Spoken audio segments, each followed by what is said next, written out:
Mungkin inilah yang disebut dengan the power of love, kekuatan pikiran.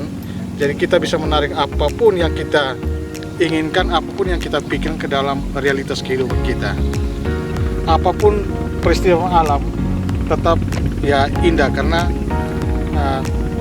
dia keindahan itu sangat dinamis karena berubah dari waktu ke waktu, bahkan dari detik demi detik dia akan selalu berubah. Dan walaupun kita datang pada waktu juga pada tempat dan posisi yang sama.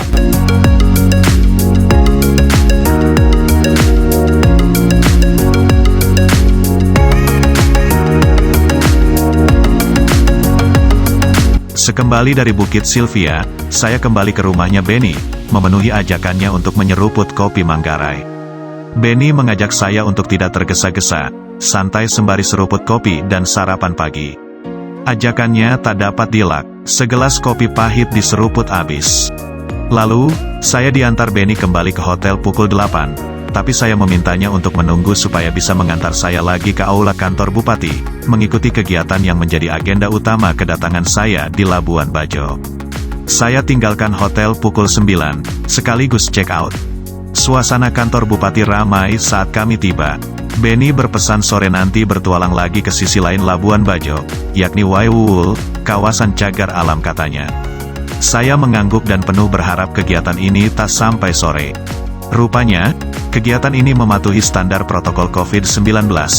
Jam 12 kegiatan ditutup dan kemudian dilanjutkan dengan makan siang.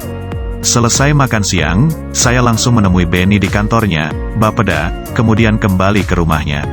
Benny penuhi janjinya, mengajak saya ke Waiwul. Kali ini kami menggunakan motor trail, kendaraan yang tepat untuk medan seperti Waiwul. Kami keluar dari rumah pukul 16, mampir isi minyak dan beli makan ringan di toko.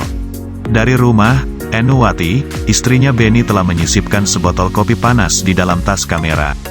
Kami hanya perlu beli sebungkus biskuit sebagai makanan pendamping kopi. Saya sama sekali tidak mempunyai gambaran tentang cagar alam Waiwul. Saat kami di Bukit Sylvia, Benny sempat menunjukkan tangannya ke arah bukit berbentuk lancip di sebelah barat. Tetapi karena jauh, bukit itu samar-samar sehingga tidak bisa kenali. Rasa penasaranan saya tentang Waiwul mendorong saya untuk segera googling guna mendapatkan informasi yang memadai. Jarak Labuan Bajo ke cagar alam Waiwul sekitar 20 km, jarak yang terbilang dekat. Waktu tempuh diperkirakan 20-30 menit. Dari Labuan Bajo, kami melewati jalan Pantai PD, jalan ini masih mulus hingga Kampung Bura. Kemudian kami berbelok kanan, disinilah pertualangan dimulai. Ruas jalan tak semulus jalan Pantai PD. Beberapa ruas jalan, aspalnya rusak dan meninggalkan bekas jalan tanah. Tapi, saat masuk kawasan cagar alam, kondisi jalan buruk, pengendara harus ekstra hati-hati. Untungnya, kami mengendarai motor trail, sehingga medan seperti ini bukan perkara besar. Sebelum Kampung Manjaga, kami berbelok ke arah bukit di sisi kanan. Letak bukit ini sangat strategis karena titik pandang kita lebih leluasa, ke laut dan barisan bukit menjaga dengan sebuah bukit lancip. Sepasang kekasih tampak asik berselfie. Kedatangan kami tak mengusik mereka. Mereka tetap sibuk dengan dunianya sendiri. Benny memarkir motor, lalu bergerak ke arah barat. Ia mengeluarkan peralatan foto dari tas dan tak lupa botol kopi. Ia menuangkan kopi ke dalam gelas lalu diberikan kepada saya. Kami menyeruput kopi, melahap kepingan demi kepingan biskuit, tentu saja sambil bercerita tentang alam. Waiwul merupakan salah satu kawasan suaka alam dengan tipe tutupan lahan sebagian besar berupa savana dan semak belukar sebanyak 75%, sedangkan sisanya berupa hutan lahan kering sekunder. Secara administrasi cagar alam Waiwul terdapat di Desa Macang Tanggar dan Desa Warloka, Kecamatan Komodo, Kabupaten Manggarai Barat, dengan batas-batas wilayah sebagai berikut. Sebelah utara berbatasan Desa Macang Tanggar, sebelah timur berbatasan Desa Macang Tanggar dan Desa Warloka, sebelah selatan berbatasan Desa Warloka, sebelah barat berbatasan dengan Desa Macang Tanggar dan Desa Warloka.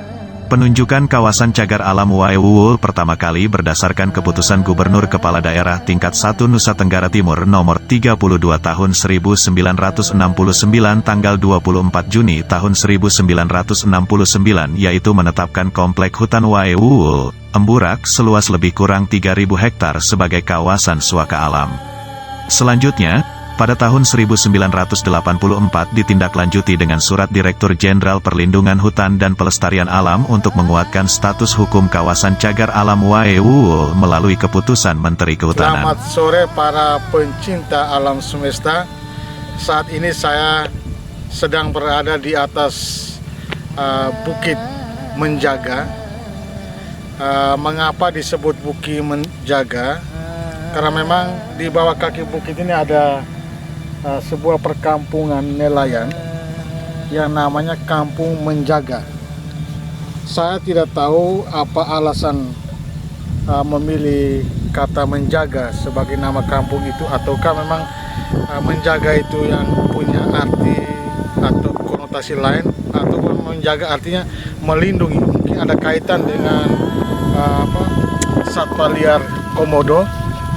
Di belakang ini itu ada komodo, hewan komodo yang bersembunyi. Mungkin mereka itu bermigrasi dari Pulau Komodo kah atau Pulau Rinca lalu berpindah ke sini. Adapun alasan pertimbangan dalam penunjukan dan pengukuhan kawasan Wae Uul yaitu Pertama, merupakan habitat satwa liar seperti biawak komodo dan satwa lain seperti rusa, babi hutan, kuda liar, dan sebagainya yang merupakan mangsa biawak komodo. Kedua, keberadaan satwa dan habitatnya perlu dibina kelestariannya untuk dimanfaatkan bagi kepentingan ilmu pengetahuan, pendidikan, dan kebudayaan. Ketiga, potensi flora. Berdasarkan hasil inventarisasi ekologi di Wae Uul yang dilakukan oleh BBKSDA NTT pada tahun 2017 diketahui bahwa spesies tumbuhan pada tingkat pohon yang ditemukan hanya sebanyak 9 spesies. Dari jumlah tersebut, spesies yang paling dominan adalah kesambi dan kukung. Dominasi kesambi mungkin disebabkan oleh penyebaran biji kesambi yang lebih luas karena bantuan satwa liar seperti burung dan kera ekor panjang. Beberapa spesies pohon seperti asam hutan, sita dan reket tidak ditemukan pada tingkat tiang, pancang dan anakan. Sebagaimana mandat penunjukan kawasan bahwa cagar alam Wae Uul merupakan kawasan konservasi yang berfungsi sebagai habitat satwa liar seperti biawak komodo dan satwa lain seperti rusa, babi hutan, kuda liar, dan sebagainya yang merupakan mangsa biawak komodo. Keberadaan satwa dan habitatnya perlu dibina kelestariannya untuk dimanfaatkan bagi kepentingan ilmu pengetahuan, pendidikan, dan kebudayaan. Monitoring satwa biawak komodo mulai intensif dilaksanakan sejak tahun 2011 di mana BBKSDA NTT bersama Komodo Survival Program.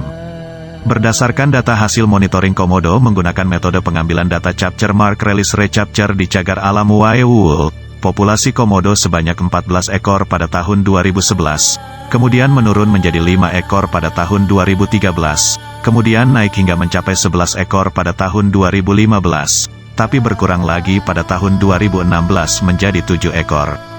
Selain komodo, terdapat pula rusa timor. Berdasarkan hasil perhitungan, kisaran ukuran populasi pada seluruh areal yang diteliti adalah 668,178 lebih kurang 53,9 ekor. Kecilnya jumlah populasi rusa timor di wilayah cagar alam Wae Uul kemungkinan disebabkan oleh adanya perburuan menggunakan senjata api di dalam kawasan. Spesies burung yang ditemukan sebanyak 22 spesies dalam 16 famili. Spesies burung yang umum ditemukan di cagar alam Wae Uul adalah tekukur biasa berjumlah 42,1 ekor per hektar. Burung ini dapat dengan mudah ditemukan bertengger di pohon asam dan johar. Spesies kedua yang memiliki kepadatan tertinggi adalah kancilan emas dengan kepadatan sebesar 28,95 ekor per hektar. Spesies burung yang memiliki kepadatan rendah namun mudah untuk diketahui keberadaannya kancilan flores dengan kepadatan hanya sebesar 2,63 ekor per hektar. Selain satwa komodo, rusa timor dan burung, terdapat pula babi hutan, kerbau dan sapi peliharaan masyarakat serta monyet ekor panjang. Sedangkan potensi air, terdapat 3 sumber mata air di dalam kawasan ini, yaitu Wae Mata, Wae Uul dan Wae Cerek, tapi debit air di mata air sangat kecil hanya berkisar 0,03 sampai dengan 0,05 liter per detik. Kecilnya debit air ini disebabkan oleh rendahnya curah hujan dan sempitnya luasan hutan tropika kering yang ada di cagar alam Wae Uul. Ada banyak sekali bebatuan di sini dan ini menjadi menarik. Sepintas ketika kalau kita mengambil gambar atau video, kalau dari kejauhan kita mengira ini adalah punggung sapi ataukah punggung kuda. mudah, tapi kenyataannya ini adalah batu-batu yang memang secara alamiah sudah ada di lokasi ini. Kalau teman-teman yang pernah melakukan traveling ke Pulau Rinca, mungkin tidak asing lagi dengan Pulau Kelor. Saya pernah pada tahun 2011 melakukan perjalanan ke Pulau Rinca dan sempat mampir di Pulau Kelor. Jadi,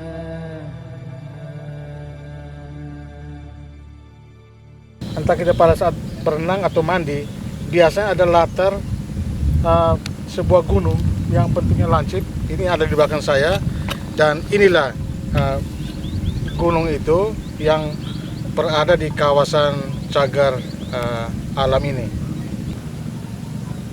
Kita seperti sedang berada di depan kita seperti sebuah lukisan yang memang sangat spektakuler, karena Anda bisa lihat bagaimana pulau-pulau itu berjejeran dan sehingga membentuk seperti danau yang airnya tenang. Tidak nampak sedikit pun saat ini, kalau Bapak Ibu perhatikan, mungkin tidak ada riak-riak gelombang yang menandakan bahwa ini adalah laut. Kalau mau menikmati momentum alam atau peristiwa alam, saat yang tepat untuk kita melihat sunset, matahari terbenam, bisa juga dari cagar alam, dari tempat ini. Cahayanya mungkin kurang bagus, apakah karena terlalu banyak awan tebal yang mengitari lintasan cahaya matahari yang keluar dari ini matahari, sehingga tidak terlalu nampak.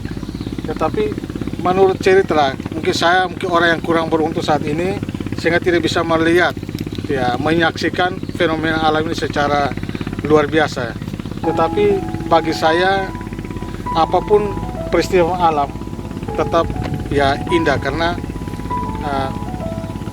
keindahan itu sangat dinamis, karena berubah dari waktu ke waktu, bahkan dari detik demi detik dia akan selalu berubah. Dan walaupun kita datang pada waktu juga pada tempat dan posisi yang sama, mungkin inilah yang disebut dengan the power of love, kekuatan pikiran. Jadi kita bisa menarik apapun yang kita inginkan, apapun yang kita pikirkan ke dalam realitas kehidupan kita. Bukan sebuah kebetulan juga saya bisa berada di sini. Jadi saya memang sudah bermimpi setiap kali perjumpaan saya dengan teman saya Benny, bahwa Benny pernah berjanji bahwa suatu waktu kalau ke Labuan Bajo nanti disampaikan ke saya supaya kita bisa jalan ke beberapa spot wisata yang menarik dan memang sulit dilukiskan dengan kata-kata. Dan menurut Benny, saya mungkin bisa mengilustrasikan menjadi sebuah tulisan yang bisa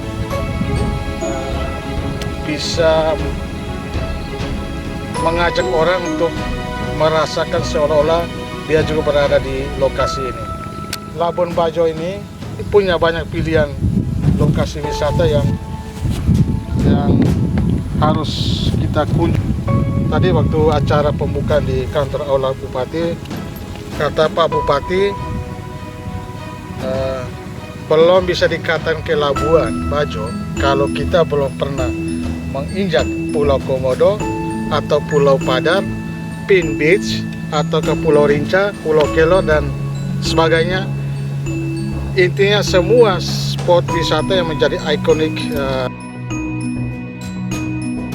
Akhirnya, saatnya kami harus berpisah dengan Bukit Menjaga, di kawasan cagar alam Waiwul, kawasan yang memesona dengan sejuta tawaran keindahannya. Alamnya yang hening, kecuali terdengar suara burung, bunyi kalung sapi-sapi yang bebas melahap rerumputan, serta deru perahu motor di Laut Flores. Melukiskan keindahan dan pesona di tempat ini hanya dengan cara, satu-satunya cara, datang, lihat dan rasakan. Kita akan menyatukan diri dengan alam. Segala beban dan penat lepas, energi negatif menguap, terasa jiwa kita dipulihkan oleh energi yang datang dari alam. NTT pada umumnya, dan Flores pada khususnya, sangat kaya dengan pesona alamnya yang eksotik. NTT tak sekedar merupakan kepanjangan Nusa Tenggara Timur, juga sesungguhnya adalah New Tourism Territory, yang sudah indah dari sananya, sejak bumi ini diciptakan oleh Tuhan.